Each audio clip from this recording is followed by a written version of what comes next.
Today we'll talk about how can you face this problem on your Globoplay app. So all you have to do, so you just click here on settings, click on it here.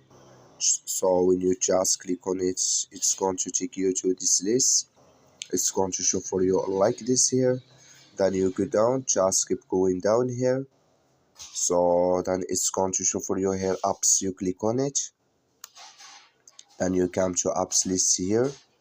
So then here you're looking for Globoplay app, or just click here on search. Then here at Globoplay app, it's going to show for you like this. Click on it.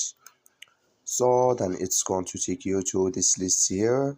Then all you have to do, you just click here on for stop. Then you click on OK.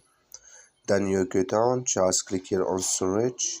Come to storage list here. Then all you have to do, so you just click on clear cache. Then all you have to do, so you just go to your Play Store, you click here on Play Store here. Then here you search for Globoplay app. It's going to show for you like this. You will find here update, click on it, then it's going to work with you.